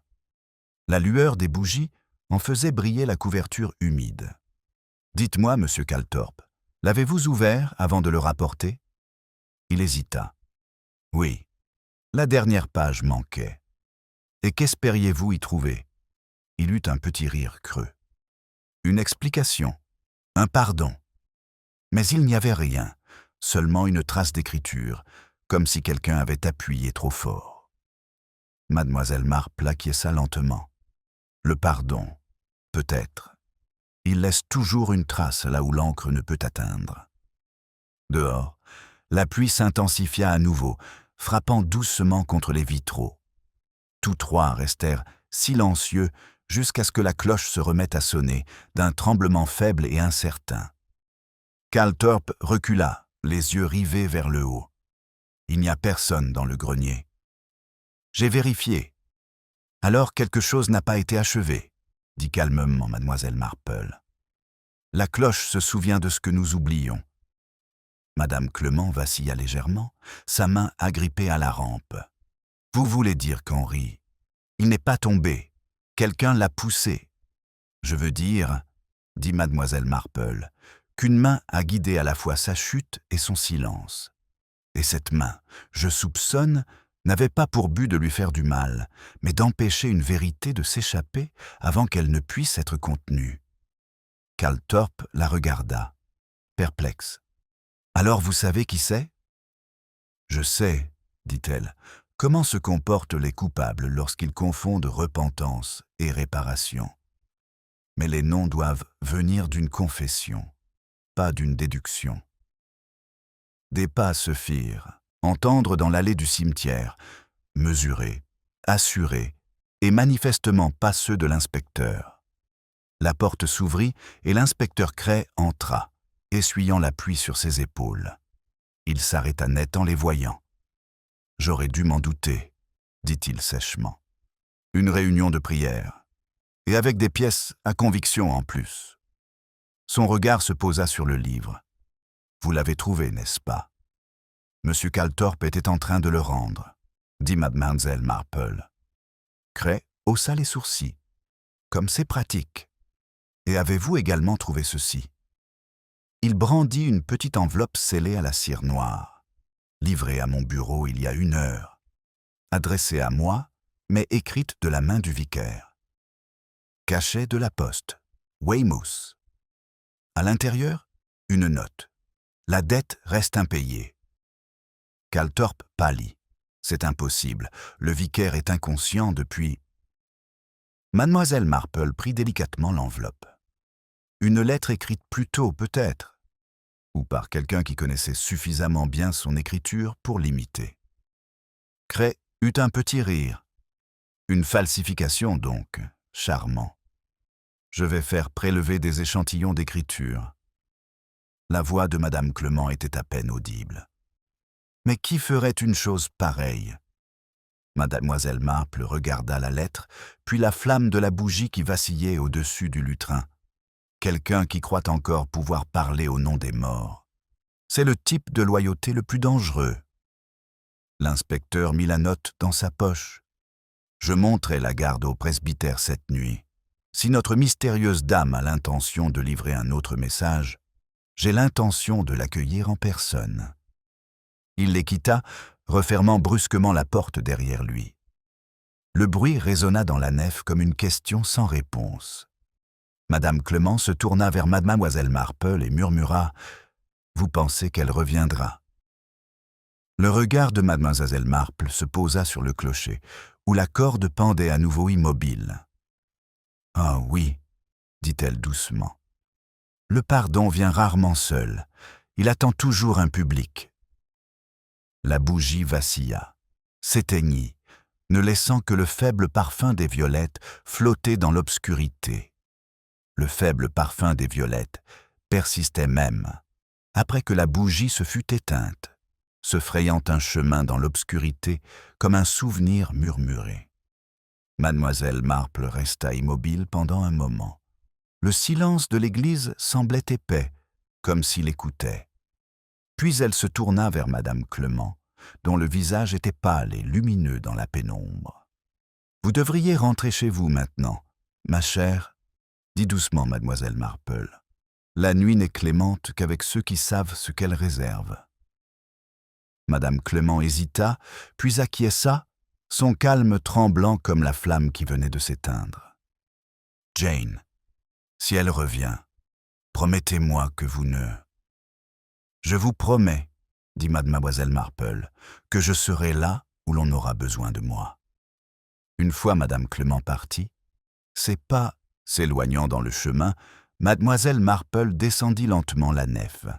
Ses yeux, habitués depuis longtemps à la pénombre, remarquèrent de petits détails que la plupart des gens auraient ignorés. Une traînée humide d'empreintes de pas menant de la porte à l'allée latérale. Le reflet faible de quelque chose de métallique tombé près des bancs. Un bouton, doré, décoratif, qui n'appartenait pas à un ecclésiastique. Elle le ramassa et le retourna. Le motif était simple, une fleur violette émaillée. Encore cette odeur qui revenait comme un refrain dans ce mystère. Elle glissa le bouton dans sa poche et s'assit tranquillement sur le dernier banc. Derrière les fenêtres, la pluie avait repris, douce mais régulière, tel un voile entre le monde et ce qui l'attendait à l'extérieur. Dans ce silence, elle entendit le bruit d'une autre porte, celle de la sacristie, se refermer doucement. Miss Marple se leva sans faire de bruit et traversa la nef pour se rendre dans le chœur. La porte de la sacristie était entr'ouverte, la lumière à l'intérieur était faible et vacillante. À l'intérieur, l'odeur de violette était plus forte maintenant, comme si sa source venait de passer. Elle entra, en prenant soin de ne pas déranger les ombres. Une femme se tenait près du pupitre, Elle était grande, mince, le visage à moitié caché sous un voile éparpillé par la pluie. Dans sa main gantée, elle tenait la corde de la cloche, comme pour en tester le poids. Lorsqu'elle se retourna, sa voix était calme et étrangement formelle. « Je suppose que vous m'attendiez. » Mademoiselle Marple inclina la tête. « On arrive généralement, ma chère, lorsqu'on n'a plus d'endroit où se cacher. » La femme eut un petit rire fatigué. Je pensais la même chose. Mais certains d'entre nous ne viennent pas pour se cacher. Nous venons pour nous souvenir. La voix était basse, cultivée, avec cette grâce mesurée d'une femme qui avait autrefois su s'imposer parmi des gens qui parlaient trop facilement. Mademoiselle Marple s'approcha d'un ton doux. « Vous devez être mademoiselle Hollis. » Les doigts de la femme se crispèrent sur la corde. « Il vous a donc dit mon nom ?»« Pas lui, » répondit mademoiselle Marple. « Mais le monde est très petit quand les regrets ont une adresse de réexpédition. » Pendant un instant, la femme perdit son sang-froid. « Alors vous savez ce qu'il a fait ?»« Je sais qu'il pensait avoir été pardonné, » répondit mademoiselle Marple. Mademoiselle Hollis lâcha la corde. Elle passa ses gants sur ses yeux. Il n'était pas cruel, seulement faible. Je l'ai cru quand il a dit qu'il dirait la vérité. Mais quand Edmund Blake l'a découvert, il a supplié Henry de garder le silence. « Pour mon bien », a-t-il dit. Et c'est ainsi que je suis devenu le scandale, et eux, les hommes, sont restés respectables. « La respectabilité, » dit mademoiselle Marple, « est le seul masque qui se resserre avec l'âge. » Elle s'approcha. « Vous êtes revenu à St. Mary Mead pour le lui rappeler ?»« Je suis venu pour enterrer tout ça, » murmura mademoiselle Hollis, « pour récupérer ce qu'il avait pris, la vérité qu'il avait enfermée dans ce livre de prières. J'ai écrit les mots sur la dernière page et j'ai envoyé les lettres, en espérant qu'il y ferait face. Mais quand je suis venu cette nuit-là, je l'ai trouvé déjà tombé. » Elle retint son souffle. « Il m'a vu, Jane, juste une fois, avant de sombrer dans l'obscurité. Il a essayé de parler. J'ai cru qu'il était mort, et je me suis enfui. » La corde de la cloche se balançait légèrement dans le courant d'air, tel un pendule lent marquant la distance entre le passé et le présent. « Et la lettre à l'inspecteur ?» demanda mademoiselle Marple. Les lèvres de mademoiselle Hollis tremblèrent. « Je l'ai postée il y a quelques jours, avant de savoir qu'il était mort. Je voulais le forcer à parler. Je n'ai jamais voulu lui faire de mal. » Le regard de mademoiselle Marple s'adoucit, mais sa voix resta ferme. « Vous êtes revenu parce que la culpabilité, comme le parfum, refuse de s'estomper. Et pourtant, vous auriez pu disparaître si quelqu'un d'autre n'avait pas décidé que votre secret était utile. » La femme eut l'air surprise. « Quelqu'un d'autre ?»« Quelqu'un, » dit mademoiselle Marple, « qui a trouvé le livre de prière avant vous et qui a retiré la page pour empêcher qu'elle ne soit jamais lue. Quelqu'un qui en savait assez pour transformer votre vérité en chantage. » Mademoiselle Hollis vacilla légèrement. « Alors Henry, il ne me protégeait pas. Il protégeait celui qui profitait de son silence, » dit mademoiselle Marple. « Le pardon peut être la forme la plus douce d'esclavage. » Un bruit à l'extérieur interrompit leur conversation. Le crissement du gravier sous des bottes lourdes et rapides. L'inspecteur Cray entra, son manteau luisant sous la pluie. La vue de l'inconnu le fit s'arrêter net.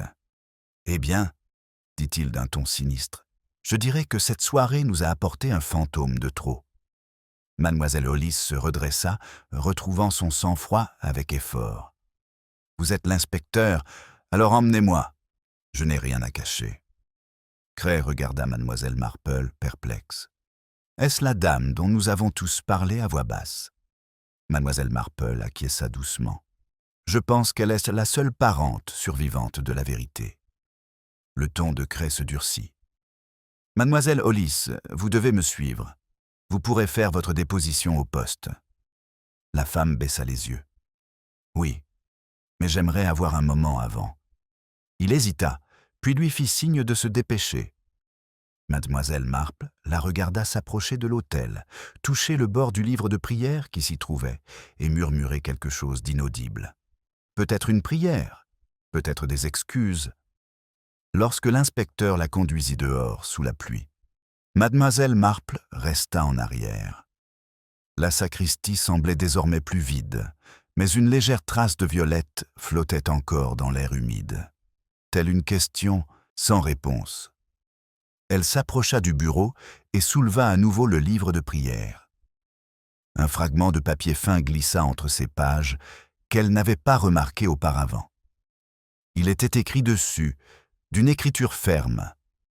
La vérité coûte moins cher lorsqu'elle est partagée. Elle le plia soigneusement. Quelque part au-delà du mur de l'église, le moteur de la voiture de l'inspecteur démarra, son grondement s'atténuant le long de la ruelle. Puis, un autre bruit se fit entendre, le grincement caractéristique de la corde de la cloche alors que personne ne se trouvait à proximité. Mademoiselle Marple leva les yeux vers le clocher. À la lueur vacillante de la lampe du sanctuaire, elle vit que la corde avait été récemment coupée, son extrémité effilochée soigneusement enroulée sur le sol. Elle plissa légèrement les yeux, non pas par inquiétude, mais par compréhension. Cette coupure avait un but silencieux et délibéré. Le pardon, pensa-t-elle, avait été réduit au silence, et pas par la femme qui l'avait recherché. La corde coupée s'enroulait aux pieds de Mademoiselle Marple comme une créature surprise, en train de s'échapper. L'air dans la sacristie semblait plus froid à présent, comme si cette coupure avait libéré quelque chose qui attendait d'être libéré. Elle resta parfaitement immobile, ses yeux parcourant lentement la pièce. La bougie qui continuait de brûler sur le bureau, la porte entr'ouverte, le faible reflet de son propre visage dans le verre d'un hymne encadré. Dans tous les mystères qu'elle avait connus, il y avait toujours eu cet instant de calme, le moment où la révélation était proche, mais pas encore là, où le monde semblait brièvement conscient de son propre secret. Elle se pencha pour examiner la corde. La coupe était nette et précise, non effilochée par la force, mais tranchée par une lame tranchante. Quelqu'un savait ce qu'il faisait. Un peu de poussière s'était déposée sur les boucles, ce qui signifiait que l'acte n'avait pas été commis à ce moment-là, mais plutôt, peut-être avant l'arrivée de Mademoiselle Hollis, peut-être pendant. L'implication était inconfortable. Quelqu'un était dans l'église pendant qu'il parlait, et cette personne souhaitait que la cloche ne sonne plus jamais. Mademoiselle Marple remit le livre de prière sur le bureau et resserra son châle autour d'elle. Dehors, la pluie avait cessé, mais le silence qui suivit ressemblait moins à la paix qu'à une conspiration. À travers la porte ouverte, elle aperçut la faible lueur des lampadaires le long de la ruelle. La voiture de l'inspecteur Cray était déjà partie, emmenant Mademoiselle Hollis vers la justice ou la clémence qui l'attendait. Pourtant, l'intuition de Mademoiselle Marple lui soufflait que la résolution ordonnée de la soirée était venue trop tôt, trop commodément. Elle savait que la vérité voyageait rarement dans le premier wagon. Alors qu'elle traversait la nef, une voix la fit sursauter depuis l'ombre. « Vous êtes encore là !» C'était George Calthorpe. Il se tenait près du pilier, son chapeau à la main, la pluie scintillant sur son manteau. Son expression oscillait entre la culpabilité et le soulagement. « Je les ai vus l'emmener », dit-il rapidement. « Mademoiselle Hollis. Elle semblait plus calme, en quelque sorte, comme si elle avait attendu des années pour être crue. « Ouais », répondit gentiment Mademoiselle Marple. La confession apporte souvent la sérénité, même lorsqu'elle est incomplète. Il fronça les sourcils. « Vous ne pensez pas qu'elle a dit toute la vérité ?»« Je pense qu'elle a dit la sienne, » dit Mademoiselle Marple. « Ce n'est pas toujours la même chose. » Il hésita, puis baissa la voix. « Vous devez savoir, Jane, qu'après son départ, je suis allé dans le clocher. Il y a quelque chose qui cloche là-haut. Il manque un morceau de corde, comme vous l'avez trouvé ici. Et il y a des empreintes de pas, fraîches dans la poussière. » Mademoiselle Marple haussa légèrement les sourcils. « Et pourtant, monsieur Calthorpe, vous êtes le seul à avoir pu monter là-haut depuis le départ de l'inspecteur. » Il rougit. « Vous voulez dire que je... Non, je le jure. J'ai entendu un bruit, j'ai pensé qu'elle était peut-être revenue. Je n'ai trouvé personne. » Elle le regarda fixement. « Alors vous avez dû les manquer de quelques secondes. Celui qui était là voulait s'assurer que personne d'autre ne ferait jamais sonner cette cloche, ni pour avertir, ni pour se souvenir. » Son regard se porta vers la tour.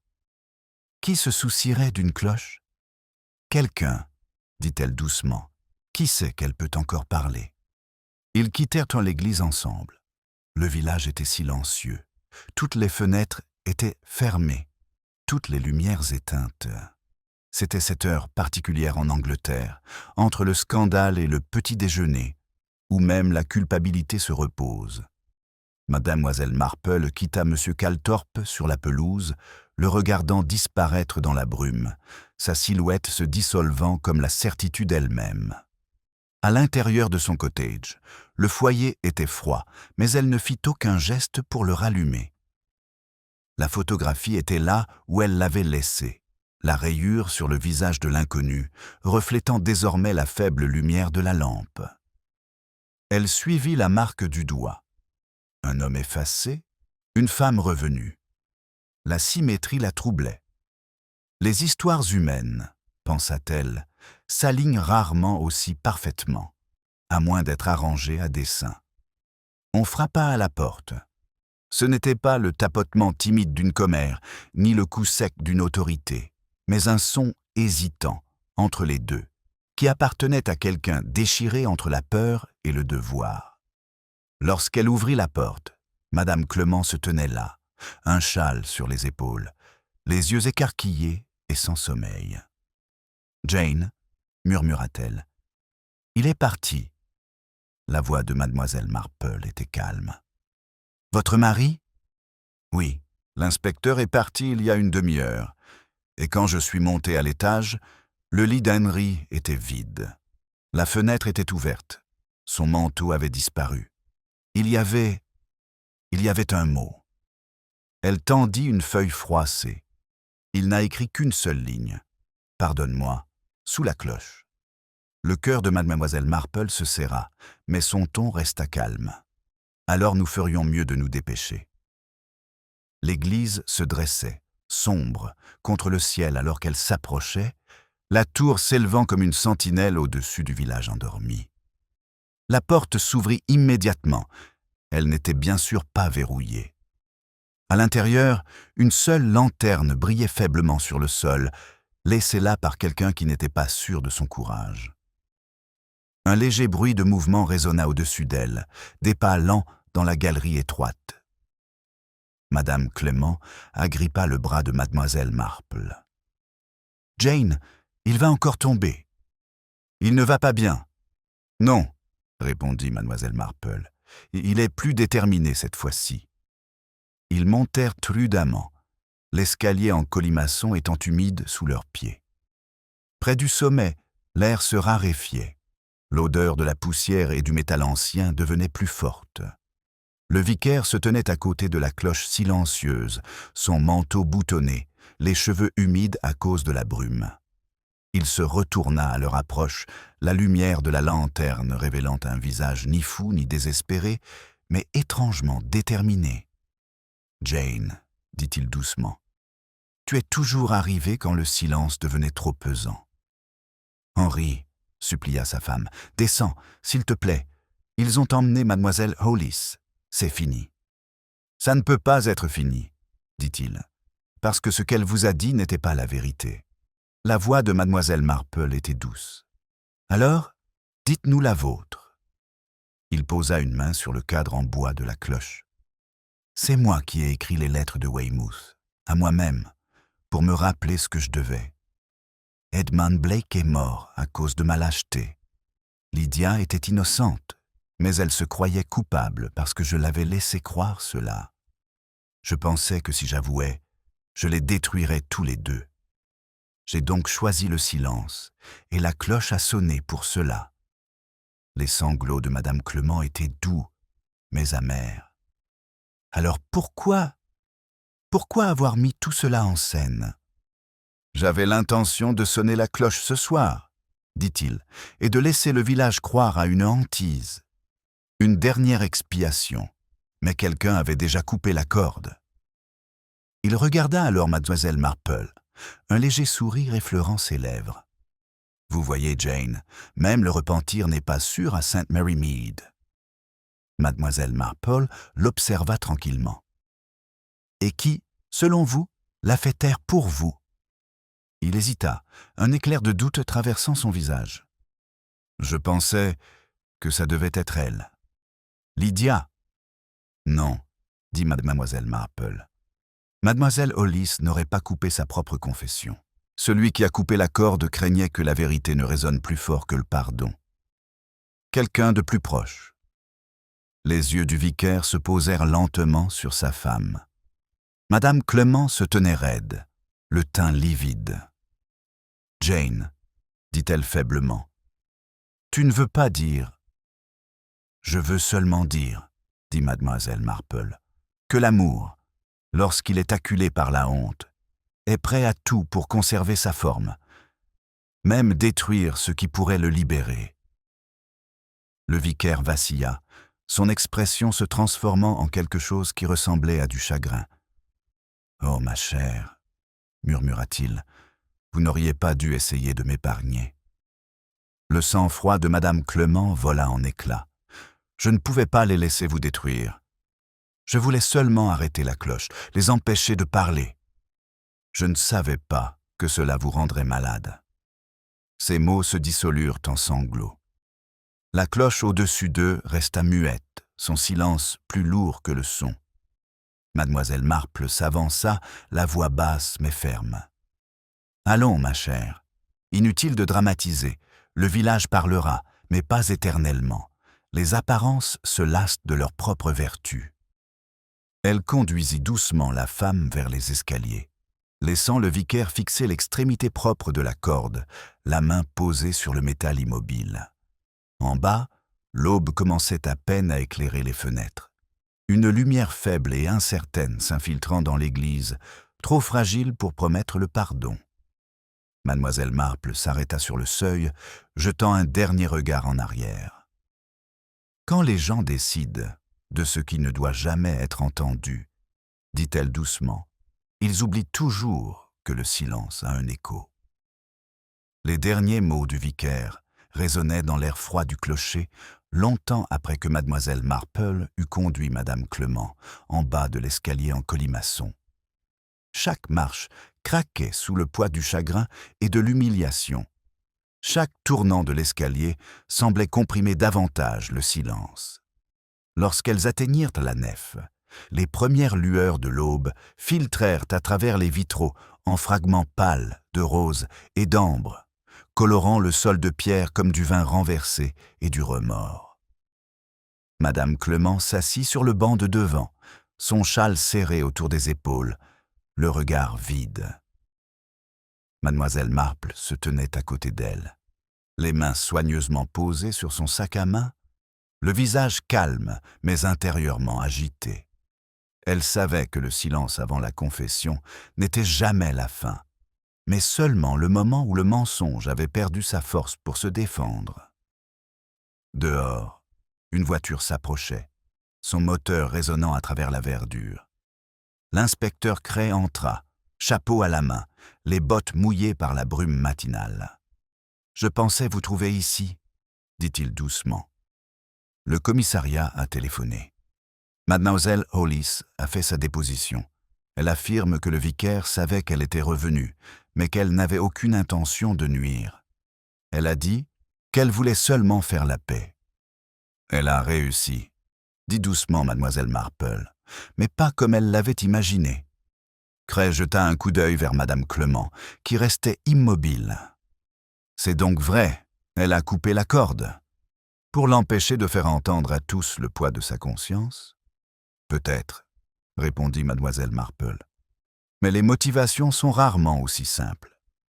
Elle pensait peut-être le sauver, mais elle se sauvait aussi elle-même, du scandale, de la pitié. Nous, les Anglais, nous craignons moins la damnation que le fait d'être critiqués. L'inspecteur soupira en se frottant l'arête du nez. Je vais devoir prendre sa déposition officiellement. Il vaudrait peut-être mieux qu'elle se repose d'abord. Mademoiselle Marple acquiesça, et tandis qu'il se retournait pour aller chercher un officier, elle le regarda partir avec une sympathie tranquille. Cray était compétent, honnête, mais limité par les frontières bien ordonnées de la pensée policière. La nature humaine, songea-t-elle, ne se prêtait pas facilement au rapport. Madame Clement finit par bouger. « Jane, murmura-t-elle, vont-ils m'arrêter ?»« C'est possible, » répondit doucement mademoiselle Marple, « mais pas pour toujours. Ils parleront d'obstruction ou d'ingérence. Ce sont des mots rassurants pour les crimes du cœur. » Des larmes se formèrent, puis coulèrent en silence. Je voulais préserver sa bonté. Il avait travaillé si dur pour l'obtenir. Mademoiselle Marple s'assit à côté d'elle. « La bonté, dit-elle, ne se préserve pas par le secret, ma chère. C'est comme le lait, il faut le laisser à l'air libre, sinon il tourne. » Madame Clement eut un petit rire étouffé qui tenait presque de la gratitude. « Vous avez toujours eu une façon terrible d'avoir raison. » La porte de l'église s'ouvrit à nouveau, laissant entrer l'odeur métallique de la pluie et le murmure des commérages à l'extérieur. Déjà, des silhouettes se rassemblaient sur la pelouse. Madame Price Ridley, avec son chapeau, Monsieur Holloway, le marguillier, faisant semblant d'inspecter les haies. Mademoiselle Marple sentait le brouhaha des conjectures monter comme une marée. Il en était toujours ainsi. La tragédie n'était jamais aussi vivante que lorsqu'elle commençait à être discutée autour d'une marmelade. En milieu de matinée, le clocher était scellé, le policier posté à la porte et le vicaire emmené au presbytère sous surveillance. Mademoiselle Marple rentra chez elle, où la bouilloire et l'horloge l'attendaient, avec une discrétion fiable. Elle prépara du thé, s'assit près de sa fenêtre et écouta le faible bavardage du village qui filtrait à travers la brume. Il était étonnant de voir à quelle vitesse la calamité devenait la propriété commune. Madame Price Ridley appela la première. « C'est terrible, Jane, une telle chose se produire parmi nous. J'ai toujours dit que Madame Clement était trop raffinée, mais on ne peut jamais se fier au raffinement. C'est une sorte de déguisement. » Mademoiselle Marple sourit doucement. « Oui, ma chère. Tout comme la décence, elle peut cacher presque tout. » Dans l'après-midi, le Morning Messenger arriva avec son inévitable titre. L'effondrement du vicaire reste un mystère. Une femme de la région placée en détention. Les mots étaient prudents, le ton pieux. Le village y vit une absolution pour lui-même. La respectabilité, autrefois menacée, avait déjà commencé à se rétablir discrètement.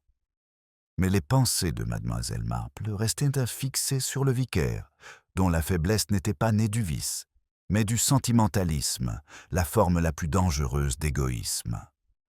D'après son expérience, les hommes ruinés par le sentimentalisme comprenaient rarement l'ampleur de leur propre vanité.